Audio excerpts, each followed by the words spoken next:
would be great. My name's Chris. We've established that. There are others with that name. Sometimes more than one coincidental name. I have a little outline here, and did everyone get one of those? There are copies. Plenty of copies here, here, so take one down, pass it around. Is it the same that was emailed? Yes. Yes, I know many people have it digitalized, or digitized, I suppose is the word. I don't know.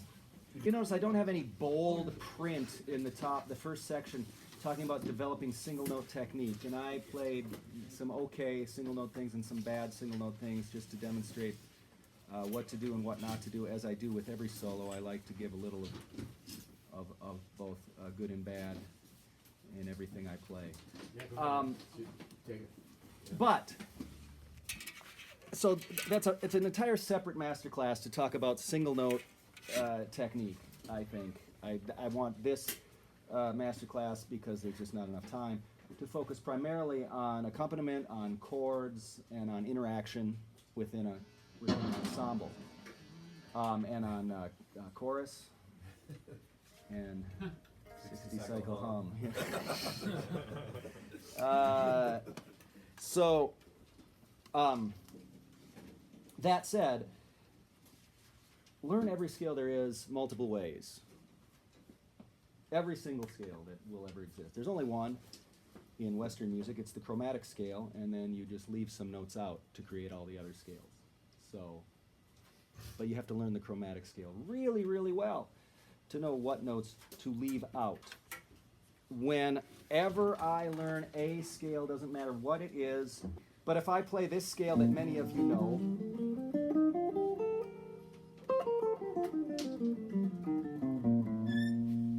I have to be able to play that in all 12 keys. I tend to use the circle of fifths backwards or jazz forwards. So I go up a fourth to E flat and I play the same thing. With a metronome, I increase the metronome a couple bumps depending on how I feel. Then I play it in the next key in the circle, A flat, and the next key D flat, and G flat, and B, and E, and A, and D, and G, and C, and F, and then I'm back to B flat. And so I played it 12 times. I've increased the metronome. I'm working on my time, working on my alternate picking.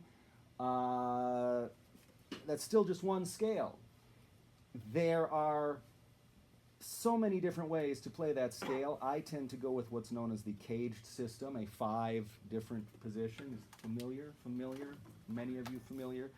So there, I don't necessarily call it the E position as it would be called in the caged position, because there's an E chord, and if you put a bar and make it an F chord and make it a B flat chord, you can see that chord within this scale, and that's why it's called E, the E shape. In the C shape, you can see if I play it in the same key, B flat, there's what looks like an open C chord. I don't call it that. I call this the root 6 chord. I call, then I have one that's called the root 5 chord. That would be the A shape in the caged system. I have one that's the root 4 chord, which would be called the D shape. There's a D that fits over the top of it. But I call it root 4 because it has a root on the 4th string. Now, the root 6 has a root on the 4th string also, and also has a root on the 1st string. So, somewhat arbitrary, but it's where this finger plays the root, okay? 6th string, this could also be called root 1. B flat, it's the middle finger, B flat, middle finger on the 4th string. Yeah, root 3, I might start on my 1st finger, but as I come back down, it's my 2nd finger that plays the 3rd string, what I call the root 3, which is out of a big G shape, and then I'll play root 2, which most people would start here on the 5th string, the C shape, but I started on the 2nd string. The root 3 I could have started here. And most people start their scales on the 6th string.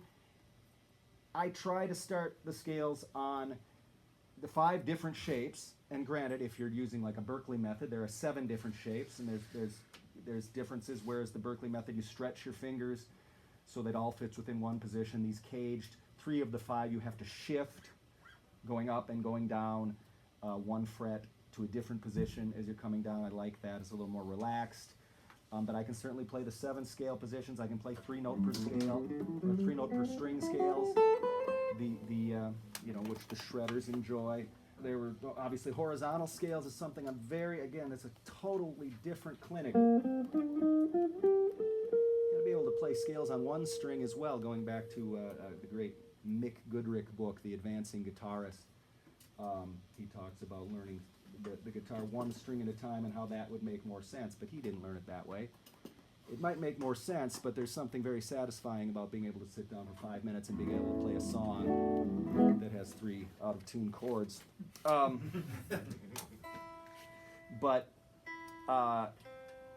no one's going to learn the guitar 1 string at a time, because you can't play music. Although I might call some 1-string ideas musical. Okay, so where wasn't I? So I've got the 5 positions. I start them all on a different string. So when I'm playing this one,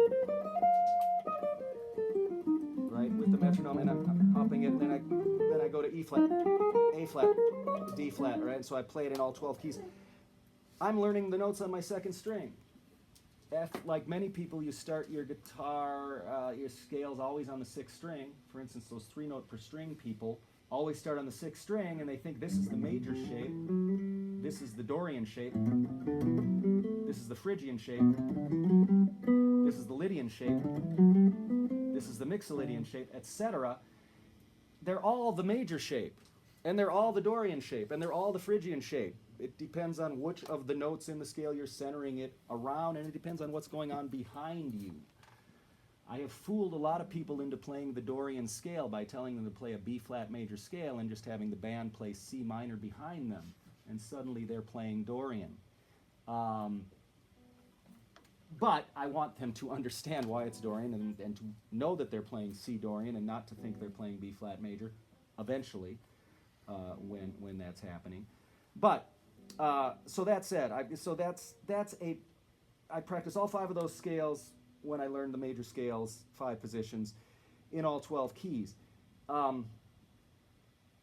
Then there's all sorts of things you can do. For instance, connecting the scales from the lowest available would be this B flat. Come down in the next scale. Come up in the next scale. Come down in the next scale. Come up in the next scale. Great. That's great. That shows. You could pretend you don't have all your strings. I could pretend that I only have my middle 4 strings. Oh, sorry, my middle 4 strings I said, didn't I?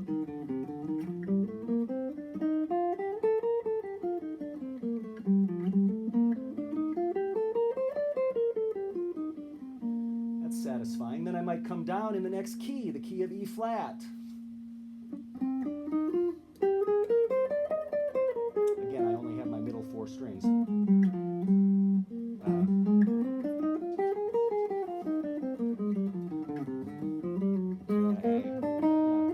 We're getting there.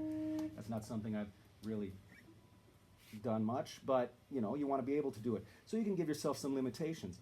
Beyond that, you have to be able to do everything within each of those scale shapes, every combination of notes.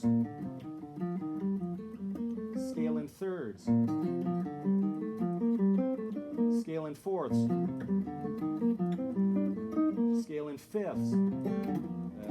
Guess what's next? 6th, 7th. A lot of folding down of the fingers involved there, unfortunately. But it has to be done. It has to be. Triads. 7ths.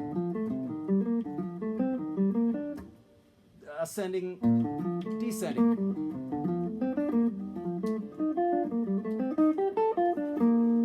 And then this whole rhythmic thing that you can do with any of these exercises to prove that you really know whatever the exercise is.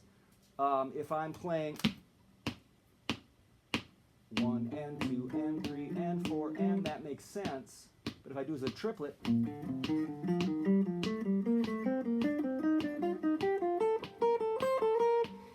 it makes less sense, but it sounds less like an exercise because the nature of that exercise is a 2-note exercise, but I'm doing it with a 3-note attack.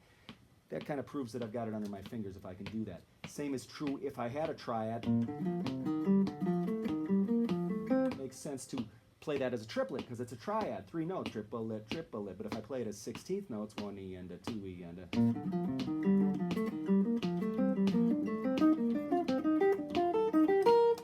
ascending and descending as a 16th.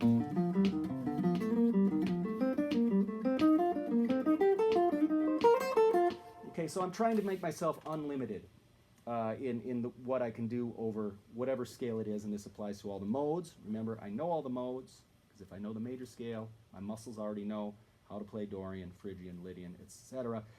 But we have harmonic minor, melodic minor, diminished scale, whole tone scale, and of course, you know, the chromatic scale. We have the bebop scale, we have the Barry Harris chromatic approach. So many different things that I have different levels of mastery over, because I spend most of my time demonstrating to students how to play over the major scale, so I get really good at that.